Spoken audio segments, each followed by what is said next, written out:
Добар ден, почитувани. Го следите магазинот за родителство 0+ месеци на телевизија Телма. Дали нежноста е секогаш најдобриот начин за воспитување? И што се случува кога љубовта на родителот се претвора во прекумерна заштита? Нежното родителство и хеликоптер родителството се две страни на родителската љубов. Кои се придобивките, но и проблемите што може да ги поттикнат овие родителски стилови? Како да бидеме поддршка без да одземеме самостојноста на своето дете? За родителството со љубов, но и граници, разговараме со доктор Камелија Симеонова, детски психијатар. Разговорот ќе го проследите по рекламите, а добре дојдени се и вашите прашања. Останете на Телма.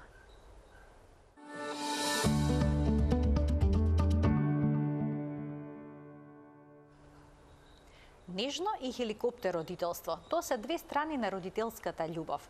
Едната е презаштитничка, другата е пренежна. За сето ова детално ќе разговараме со денешната гостинка, доктор Камелија Симеонова, специјалист по детска и адолесцентна психијатрија, односно детски психијатар и семејни системски советник во Аџибадем Систина. Докторке, добре ни дојдовте повторно во магазинот за родителство 0+ месеци. Благодарам за поканата и поздрав за сите гледачи на Телма телевизија. Се почесто слушаме за нежно, джентл, нежно родителство. Што точно представува тоа? Каков е тој воспитен стил? Така, модерните родители прилично се трудат да го коригираат однесувањето на претходните генерации и се случува овој модел кој што го кажувате вие, кој што се почесто и кој што за жал последиците се големи. Родителите сакајќи да го избегнат моделот на строго родителство, на строги и јасни граници, постануваат многу нежни со своите деца, не можејќи децата да научат што значи да се контролираат собствените емоции. Помалку они го превземаат улогата на децата и стануваат многу нежни во процесот на воспитување. А која е разликата помеѓу нежен и попустлив родител? Дали е тоа исто или различно? Па, у принцип, за тој можеби така почнав да зборам, бидејќи родителите не ја прават таа разлика. И кај нас се светува дека нежното родителство, gentle parenting, е сосема различно од она што сушност треба да биде. И најчесто се преклопуваат нежното со попусливото.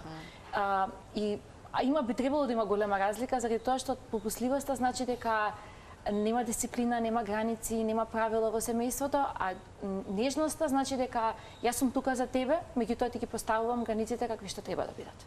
Ајде преку еден пример. Ова да ни го појасните. Например, детето е нервозно и во бесија фрла играчката. Како би постапил родителот кој што преминува нежно родителство, а како попустливиот? Многу интересен пример и не тоа често пати ми се случува бидејќи нели сум со две мали деца. Во такви моменти, да речам, оној gentle parenting, односно нежно родителство, би требало да изгледа вака.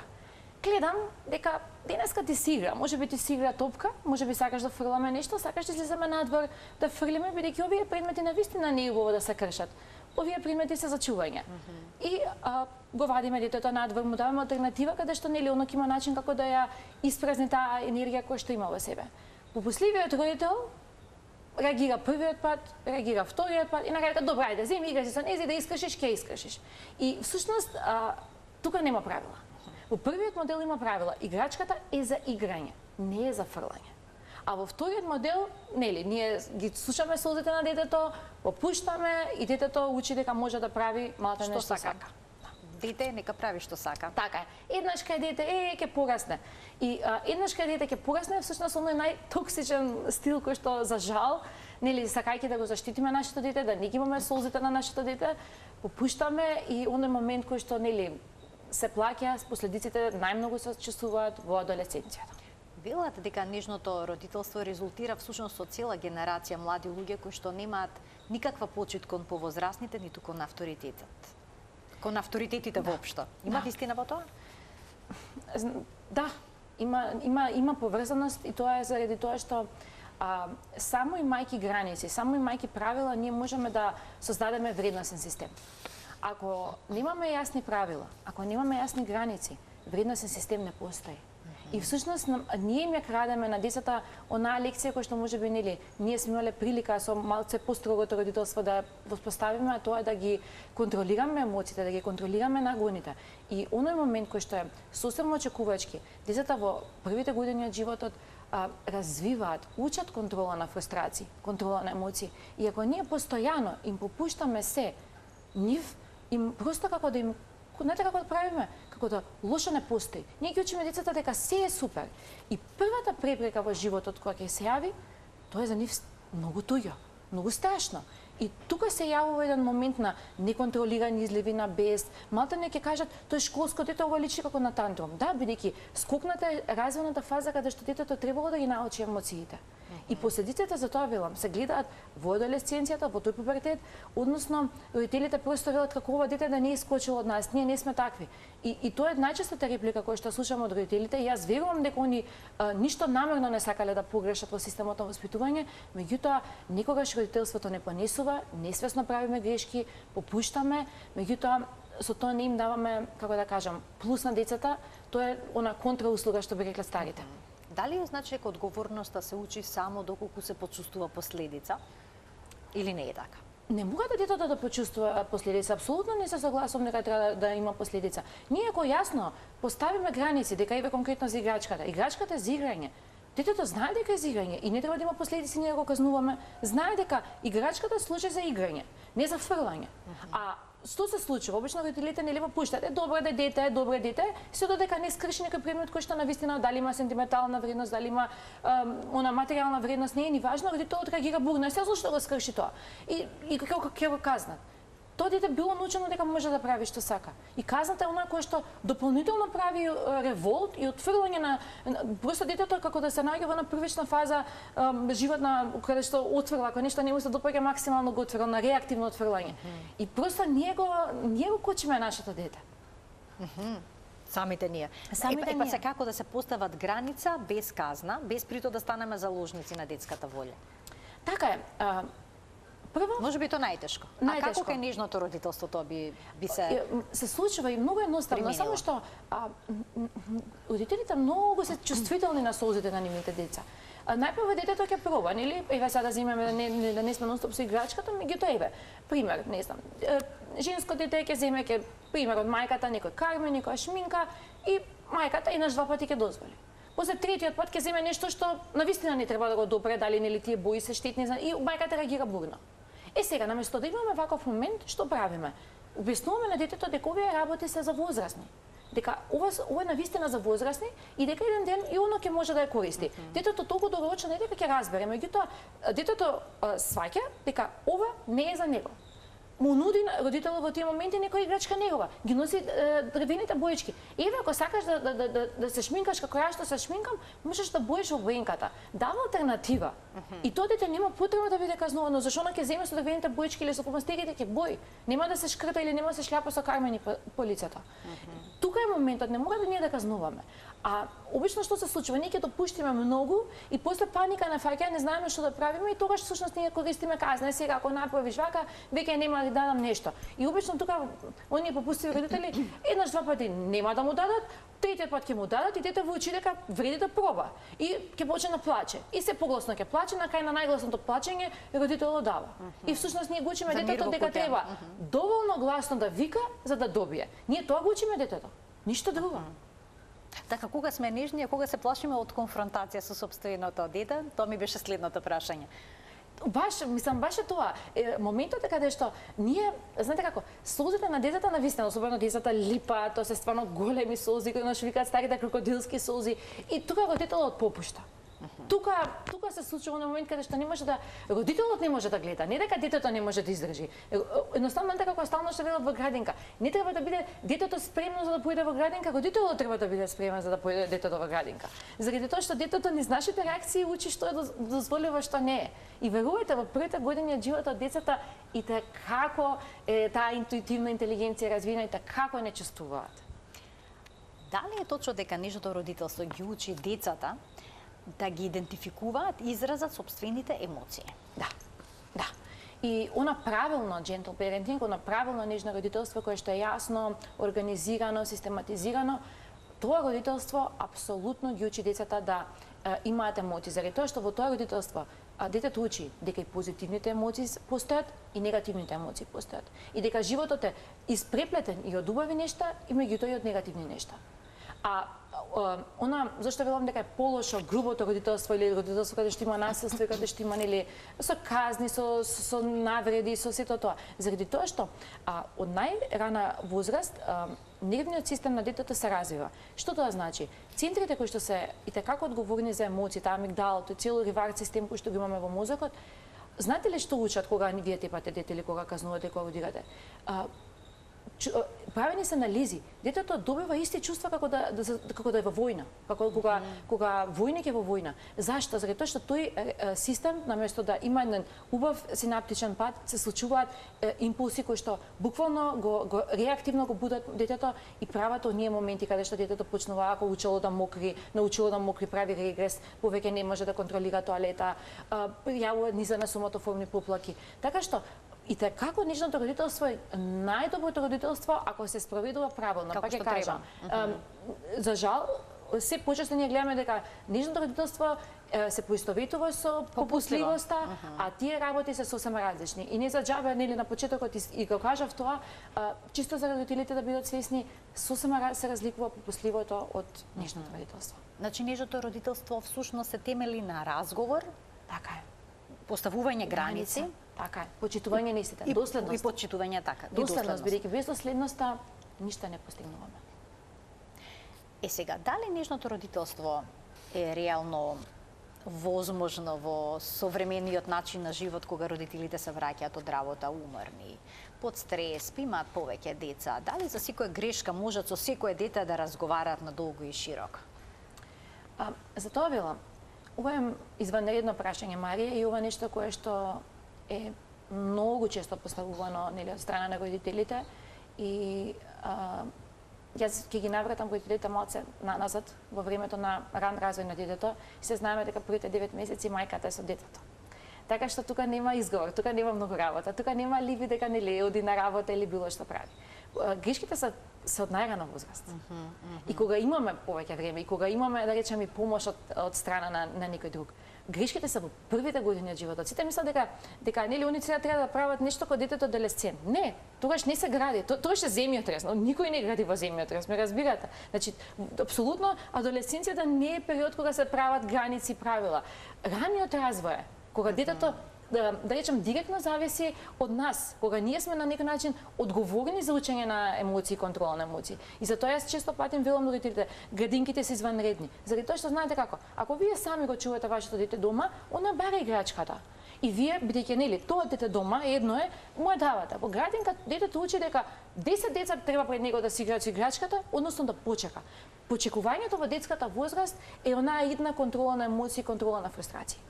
И всушност ова се гради во раниот развоен период. Меѓутоа, ако сме закасниле, тоа не е ништо страшно. Меѓутоа, во тој случај не смееме да го користиме алибито дека нели сме многу зафатени, дека е многу брзо време. Јас се согласувам дека е брзо време. Меѓутоа, нели, се во животот се сведува на приоритети, а родителството е доживотна функција и децата директно зависат од нас и мислам дека тоа е место каде што и како треба да се посветиме.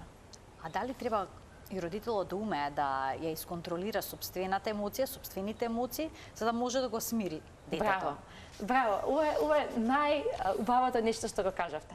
Ова е нешто кое што е извънредно. И обично тука се случува проблемот. Родителот не може да се исконтролира.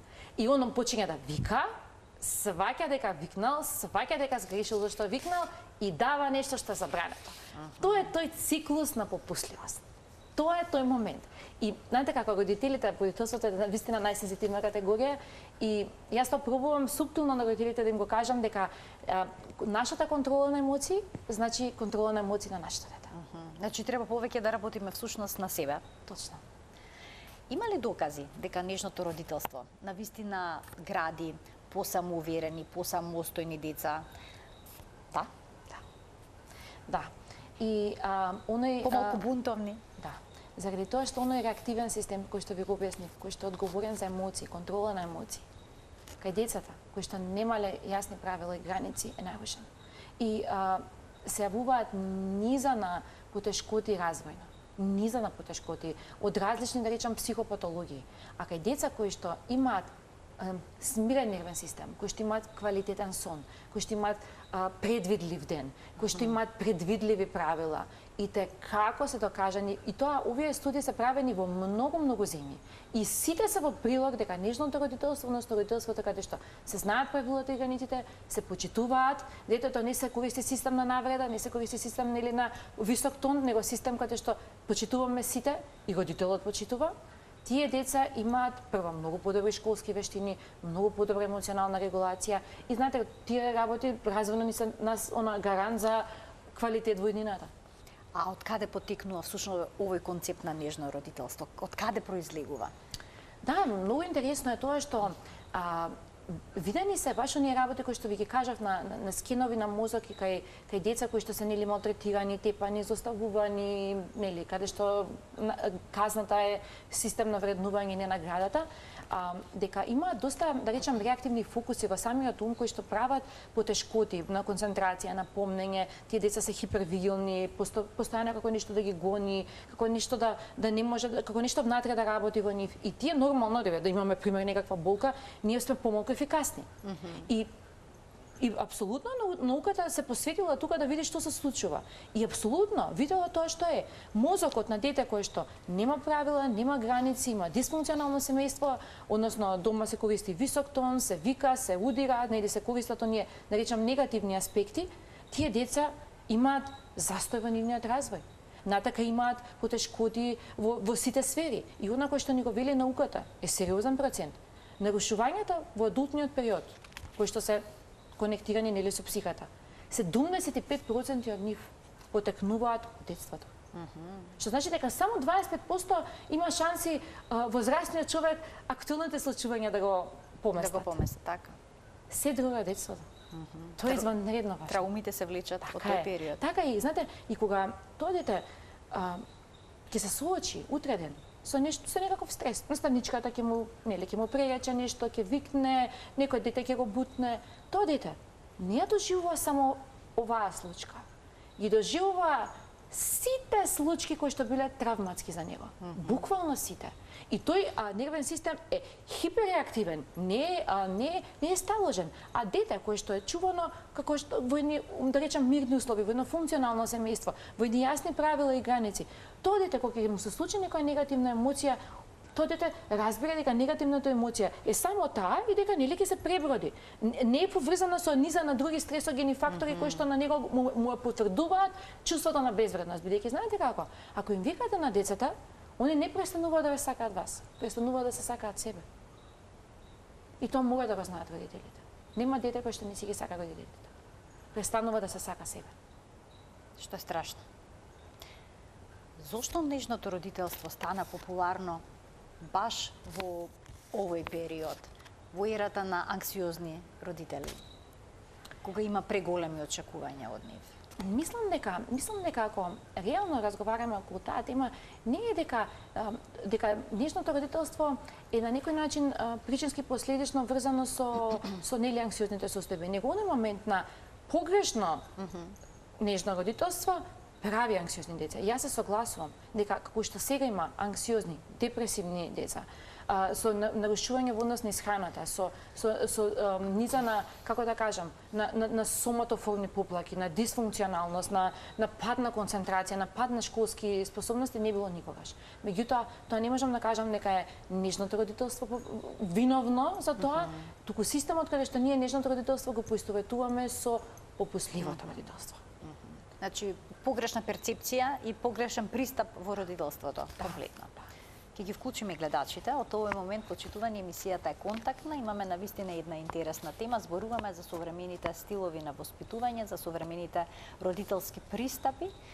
Можете да се вклучите со ваши размислувања на оваа тема, со ваши искуства, но секако и со ваши прашања. Ние продолжуваме понатаму. Ќе проговориме и за хеликоптер родителството. Тоа е уште една страна на родителската љубов, па во кој момент грижата за детето станува претерана? Како тоа да го процениме? Сите сме грижливи родители, но каде е границата? Одбравме на вистина многу интересна тема и знаете како кога ќе видам адолесцент со некоја нели патологија и јас стоим велам на родителите. Нема голема разлика меѓу деца кои што се, да речам, занемарени и оние деца на кои што им било дадено се. Минимална е разликата. И знаете како родители велат, па јас се правев за моето дете, како може сега ова? Па баш дека се правевте. Не треба се да правите. Тоа е прво правило кое што го има модерниот родител. И една работа ние мора да сме реални. Ние гледаме на социјални мрежи се и се што. Сега ќе зборувам со примери, чисто за да може мајките подобро да ме разберат. Една мајка има, да речам, 2-годишно дете, пример. И тоа 2-годишно дете прави роденден.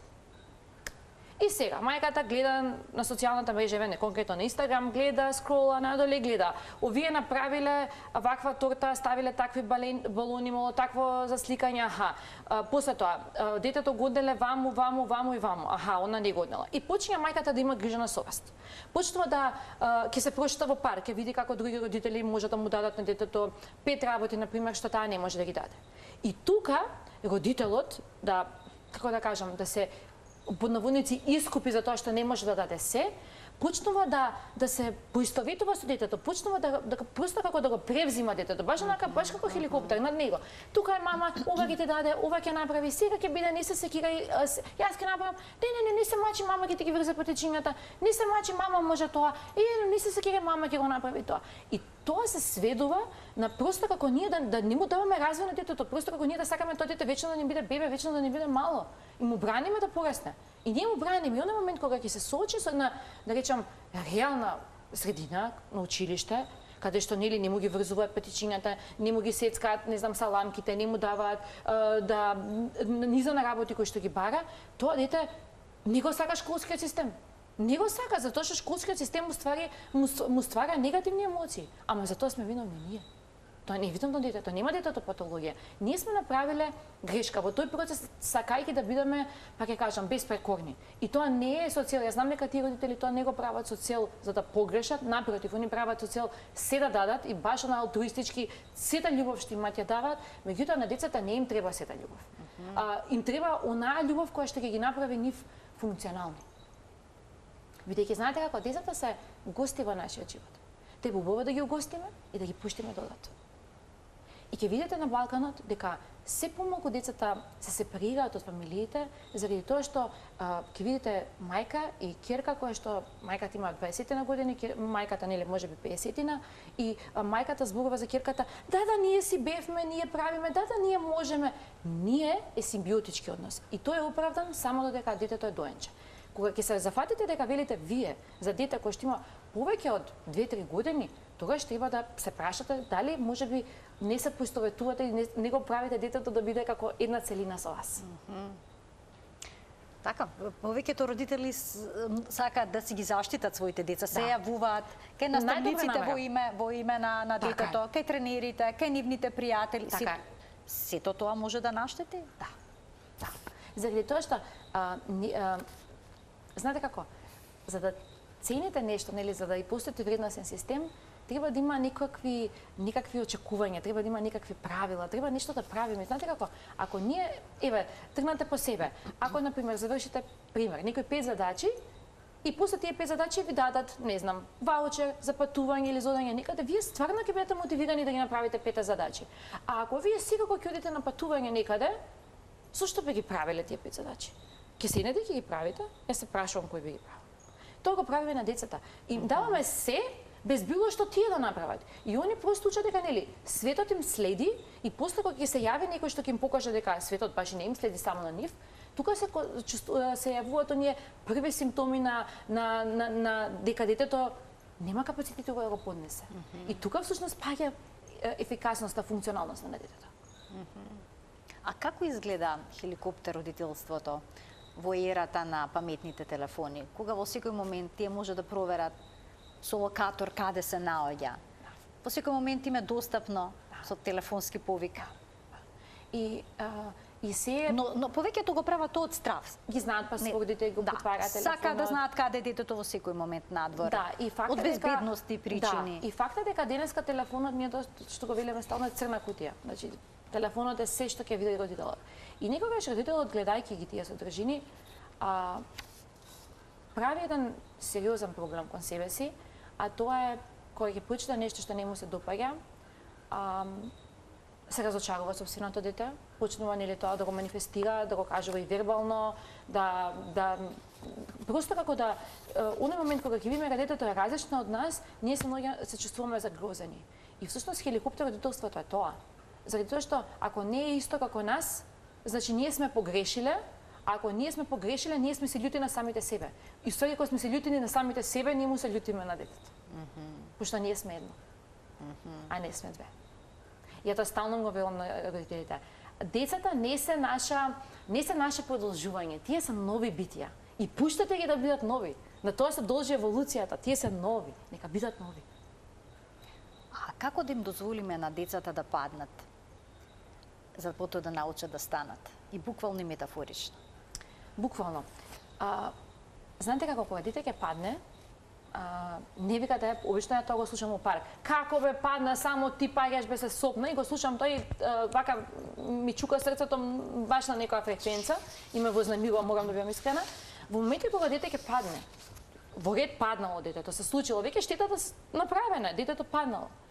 Вие како да речам грижливи родители, го седнувате кај детето и му велите: падна, се случува. Треба да бидеме внимателни кога одиме. Стани со мене и ќе продолжиме да одиме каде што треба да одиме. Тоа е еден, да речем, рационален пристап кога детето паѓа. Тоа е буквален, да речем, кога детето буквално паѓа. А кога детето емоционално, нели, да речем, метафорично паѓа, во тие ситуации ние треба да разговараме со детето и да му објасниме дека да, и тие емоции се природни, се сосема природни. Расположението е нешто што флуктуира, расположението е нешто кое што е и текако хормонски условено во нашето тело. И не секој ден се будиме исти. И знаете, има една фантастична порака што ја кажува на психијатар кој навели: детето што го бакнавте денес нема да биде истото кој што ќе го бакнете утре. Или детето од вчера не е детето денес. Така. И секој дневно се случуваат промени кај нашето дете. И треба да ги прифаќаме. И треба да му објаснуваме на детето дека да, се случуваат промени. Природно да осцилира расположение. Природни се негативните емоции, бидејќи знаете како ние културолошки многу сме спремни да разговараме за убави работи, каде ќе патуваме, што ќе правиме, што ќе јадеме, што ќе пиеме, а кога станува збор за загуби, просто како да не знаеме како. И мислејќи дека дури ако ги зборуваме дека ќе ги повикаме. Или народски постои, ајде не збори на тоа да не се случи. И просто ние ги учиме децата дека на почеток на живот дека негативни емоции не постојат. Тоа особено го прават хеликоптеродителите, бидејќи они на све што ќе се случи, или ја ви кажав тоа со паркот е на крајност. Другата крајност е каде што детето, мајката го држи постојано детето за да не падне. Тоа е хеликоптеродителство. Значи мајката не го пушта. Детето треба да падне, треба да научи дека постои гравитација на крајот од денот. Значи треба да падне детето, не е ништо трагично ако падне. Хеликоптер мајката го држи и не го пушта. Занемарувачкиот родител го вреѓа, му кажува нели само дека он паѓа, како можеше да паднеш, види слеп си, ваков си, таков си, и тоа го слушаме. И тоа го слушаме, и тоа за жал постои се уште, иако нели велиме дека модерните родители имаат само нежно родителство, не се согласувам, се уште постои оној закоравен модел каде што децата се вреѓаат и се казнуваат. Ќе преговориме и за тоа, но претходно да ги вклучиме гледачите во денешната емисија. Добар ден за првиот од нив. Добар ден, го очекуваме првото прашање од гледач. Одлично ве слушаме во програма, повелете. Благодарам. Јас сум ваша гледачка и секогаш ве пратам преубави теми. Прво да поздравам за темите. Иначе сум баба. Така. Сум баба. И јас со моето дете правев грешки. Ја слушам докторката, поздрав и Донезе, прекрасно објаснува. И јас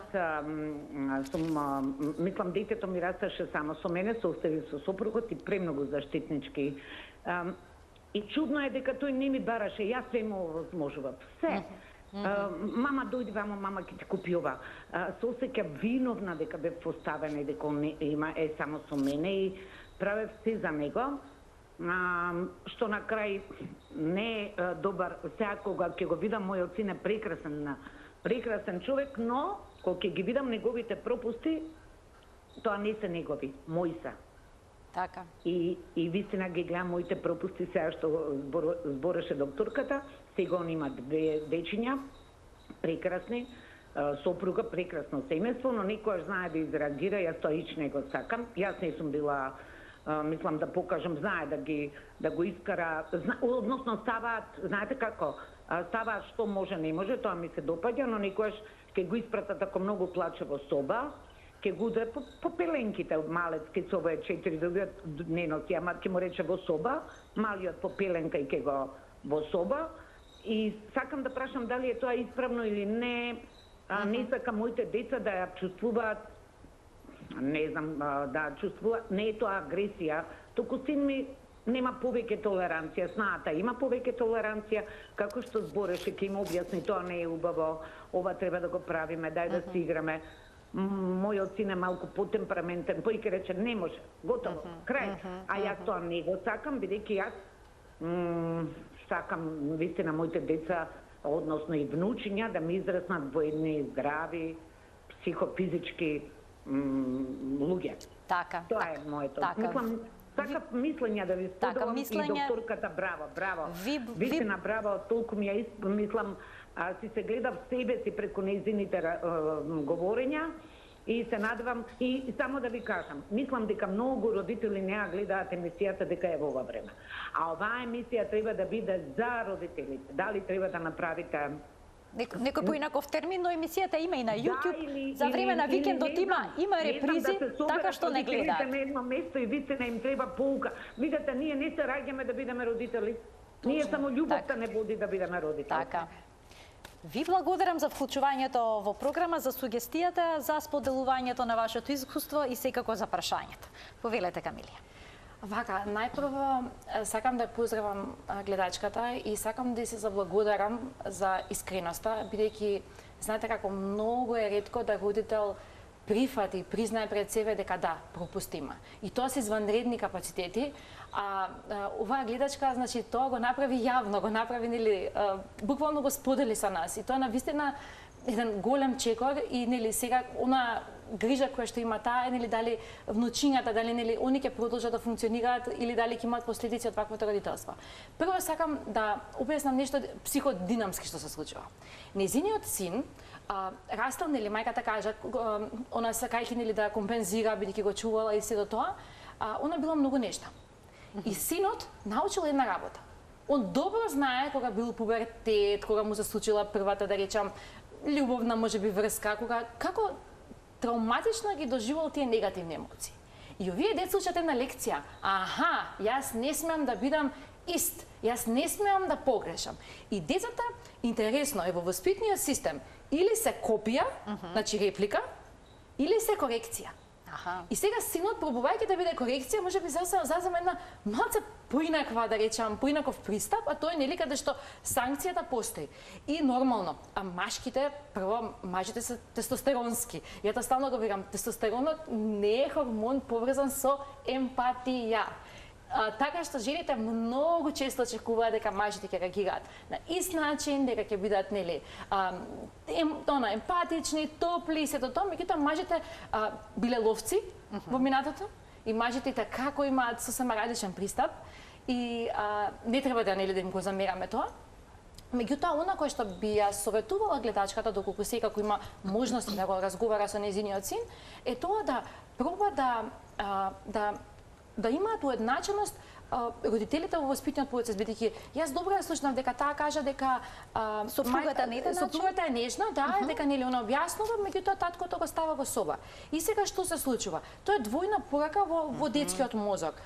И она што учи? Ние викаме, нели, народот често вика децата многу се манипулатори. Не, ние ги учиме децата на манипулативни вештини. Он точно знае, тоа детенце, точно знае што ќе добие од мама, а точно знае што е казна од тато. И ќе рече мајката, види се, од татко му не прави вака, пред мене прави вака. Да, заради тоа што таткото има еден систем на функционирање и на чување на дете, мајката има друг. Тие два вредности системи се разликуваат. И детето просто учи дека, аха, ова е тука вака, ова е тука така. И заради тоа стално им велам на родителите, колку што можете, дури да не се согласувате во моментот, нели, кога партнерот ќе каже нешто, премолчете. Кога ќе излезе детето, кажете му, ова што го направи е погрешно. Меѓутоа, пред детето да имаат јасен и исти став. Само така детето ќе може психофизички да напредува, зборам, нели, баш по книга, односно биде баш функционално дете кој што нема да има травматски искуства. Значи идентично, да, идентичен став кој што и дури оној момент кој што често го прават родителите, пред душите на детето почнува да се караат. И сега ќе ви кажам што се случува во детскиот мозок. Детскиот мозок, пример еве, детето бута вода, пример. Ја бута водата. И сега мајката вика, добро се случува, ништо страшно, ќе беше, како ништо страшно, не, оди у соба, го затвара. и се почињаат они меѓу себе се карат, значи додека нели дето води во соба, трегов да не му се дереш, трегов да не ми се дереш, и се почна таа димон диалог, почна тука се карат, и детето оди во соба, и детето има само една порака. Да не бе волку смотан, да не ја бутна водата, они немаше се караат. Детето учи дека тоа е виновно. И тоа се случува во детскиот мозок. И заради тоа, топло ги советувам родителите, колку што може да имате помалку конфликти пред вашите деца, човечко е, сите грешиме, и јас без разлика што го зборувам, знам да сгрешам, меѓутоа, колку што може да ги минимизираме грешките, заради тоа што децата се наш продукт, нели, не се виновни тие што ние имаме различен став со сопругот. Така. Вела дека различни родителски стилови може да направат дури длабоки проблеми во бракот и затоа е важно некако да успеат сите да се ускладат, иако не е секогаш едноставно. Ајде ќе слушнеме уште едно прашање од гледач. Добар ден. Добар ден. Во програма сте и го очекуваме вашето прашање или искуство. Фала ви, поздрав за емисијата, вистина секогаш ве следам и Ви благодарам. сакам да прашам докторката. Значи, до сега детето беше дома, сега е 6 години и тргна на училиште.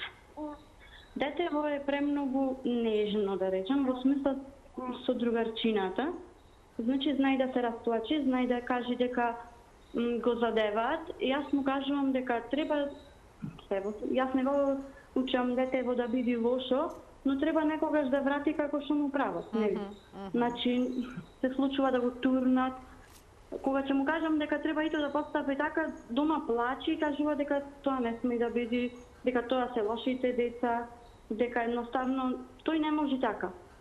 Сакам да, не знам, некако да ми објасни докторка како треба да пристапите со детево. така. Да, како да постапам со детево, заради тоа што стварно е премногу во себе пред другарчината, не знае да игра, не знае едноставно да се одбрани. Не знам. Така. Ве разбравме, ја разбравме вашата дилема, секојдневна е. Ви благодарам за вклучувањето во програма. Докторке, што би советувале? Да, благодарам за прашањето.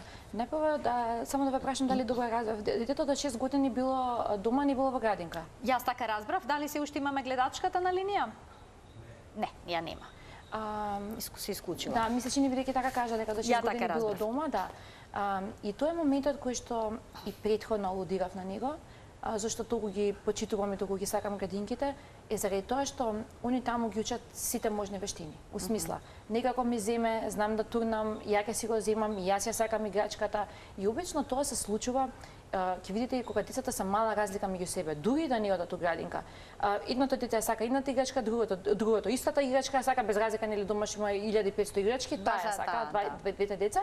И тука што се случува? Почнува да се бутаат и сето тоа, и обично родителот се меша, нели тука интервенира дека нели треба да му е даде ова пошто помало или ова пошто постаро и слично. И тука они учат емоционална регулација. Учат дека тој предмет, кога и да го сакаат они, може да биде тук. И сега, таа развојна фаза нас не е прескокната, бидејќи детето, нели, сме го воспитувале да биде културно. И јас знам дека гледачката најдобро намерно го правила тоа со цел, нели, да му даде се на своето дете, можеби многу работи кои што не се субале на нејза додека била млада. И тука се случува, да речам, тој момент каде што детето сега на оваа возраст развива нови вештини. Буквално вештини кои што требале да бидат освоени некаде до 5-та година. И сега оно ги усвојува сега на 6 на 7 години. И треба да бидеме толерантни. Не може да очекуваме промена преку ноќ. Тоа е најпрво нешто што сакам да го кажам на гледачката.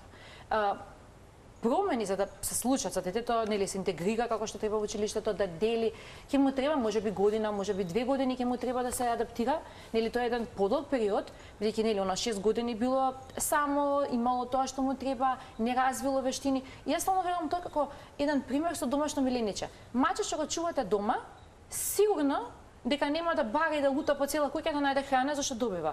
Маче кој што живее на улица ќе бара, ќе секаде, ќе мирисне од 3 километри каде има храна, заради тоа што му фали храна. И всушност истото со воспитувањето, ако ние се дадеме, детето нема да бара. И детето и така и не ги бара тие социјални доживувања, односно социјални вештини, заради тоа што било канализирано успешно со тоа кој што го чувал. Така што да бидеме толерантни и да му дозволуваме на детето и да не се обесхрабруваме кога детето е тажно, ако плаче, ако нели една да речам низа на поплаки од типот му боли стомачето, бидејќи децата во овој процес соматизираат. Па родителите ги носат по доктори, па проверуваат дали е стомачето, дали е главата и сето тоа, да бидат толерантни некој нешто кое што ќе потрае, меѓутоа дека детето конечно во училиште ќе има прилика да научи емоционална регулација. Доктор, ќе да се учат ли децата да вратат? Ако некој ги повреди, ги навреди, ги удри? Дава многу трики прашање и у психијатријата постојат два ставови за ова и двата се диаметрално различни. Едниот е да, другиот е не. И у принцип децата треба да ги учиме први да не удираат. Први да не бидат груби. Тоа е нешто што ги учиме ние. А да ги учиме да вратат или да направат исто, јас повеќе го преферирам оној модел каде што дете не треба да го учиме да тепа. Тоа е моето. Меѓутоа пак ќе кажам, у психијатријата баш има две струи околу ова. Јас сум за настроја која што вели да го учиме детето да не удри прва, меѓутоа нормално кога тепа да се трне, да не биде нели да се јави на воспитувачот. И јас ќе бидам искрена, јас моето дете го учам во моментите кога нели ќе се случи такво нешто, дека треба да се повлече, дека треба да се трне на страна, дека доколку има возрасно лице, дали во градинка неговател, дали во парк сум јас тука, нели бидејќи они се доста мали, моето дете е 3,5 години големото.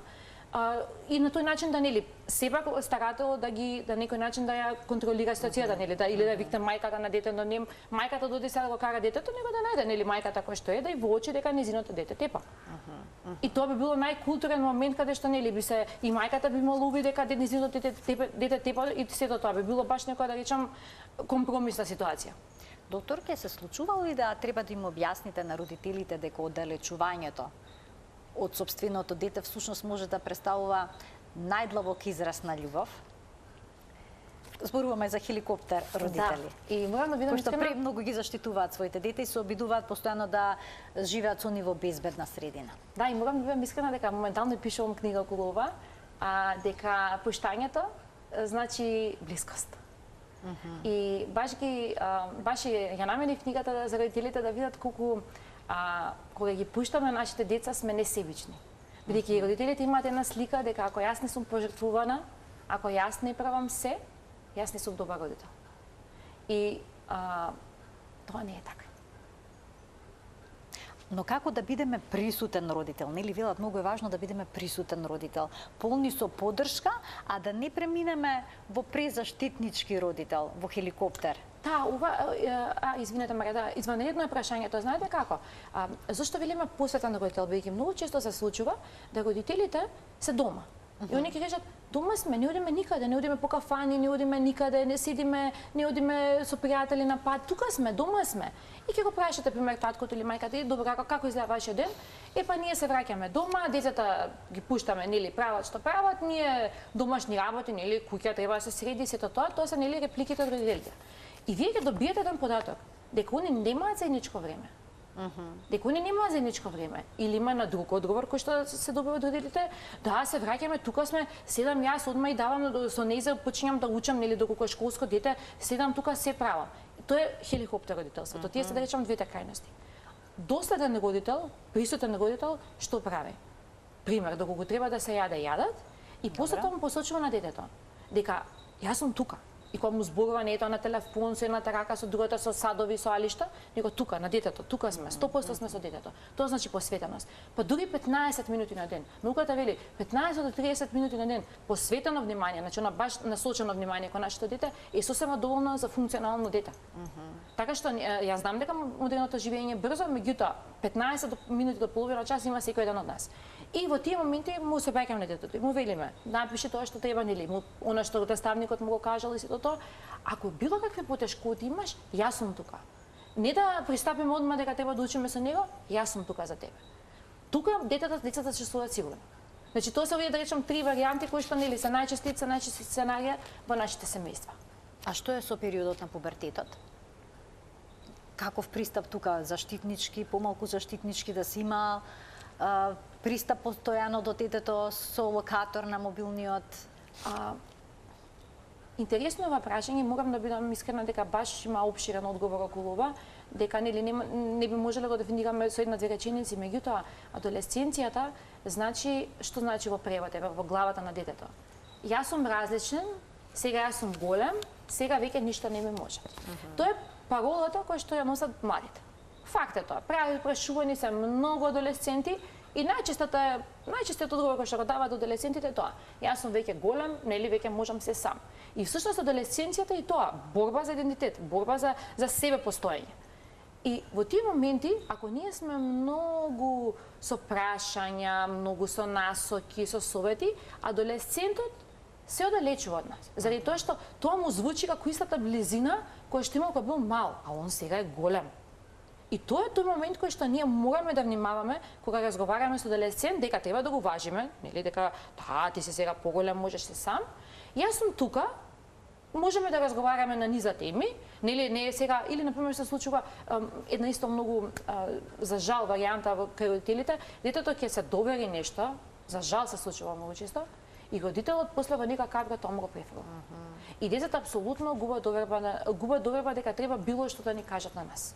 И заради тоа велам, адолесценцијата е баш пипава, баш треба да сме внимателни, е најсензитивниот период, па ќе кажам, се поистоветува со земјотрес. Значи, буквално со земјотрес. И секогаш кога ќе имаме на ум дека нашиот адолесцент го тресе земјотрес, треба да размислуваме дека во тие моменти не треба ние да градиме и да правиме, не знам, правила, граници, систематизација дома, промени, не знам какви, него треба да го издржиме земјотресот и тој ќе помине.